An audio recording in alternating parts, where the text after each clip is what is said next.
Terrell Brandon went right before you to the Cleveland Cavaliers, who are right front and center right now, Greg Anthony, for tonight's draft. Rumors are just flying everywhere that they're trying to make some big moves in this draft to just get LeBron's attention before he decides on his option on June 29th.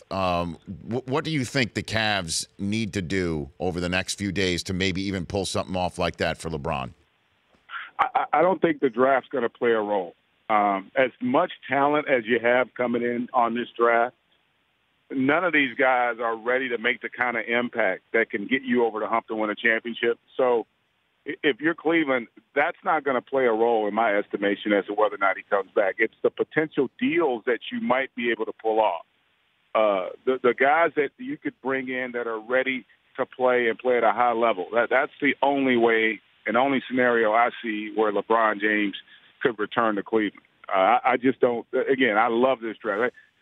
Ayton could fall to the Cavs, and I don't think it changes anything. And again, not because the talent isn't ready, but or is it incredible? It's just that they're not ready to impact at that level. It's one thing to play in the NBA, right, as a young player. It's another to go and help a team win and win big. And so that's going to take a couple years, especially because these kids are basically only 1 year removed from high school. Let's hit on Chris Paul. Obviously, he has an opportunity to stay in Houston or maybe join LeBron wherever.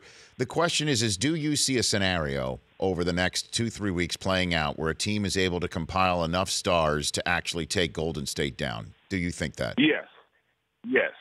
In fact, it was somewhat cryptic, but in essence, that's what LeBron was saying in all those press conferences during the finals.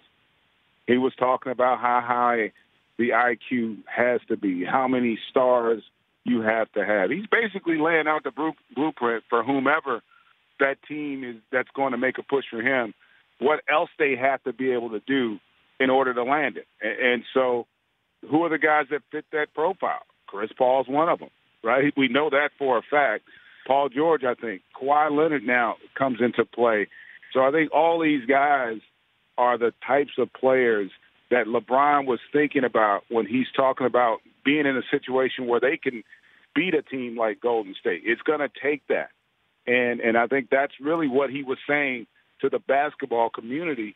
And I guarantee you that those owners and front offices were taking notes and trying to devise a strategy that's going to put them in a situation where they're going to be able to compete to not only land LeBron, but compete with the great Golden State Warriors. Great chatting with you, Greg. Let's chat down the line, please.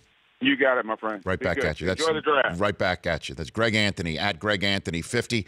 And you could catch NBA TV's coverage of the draft tonight starting at 7 Eastern Time. The Rich Eisen Show, weekdays at noon Eastern on Audience.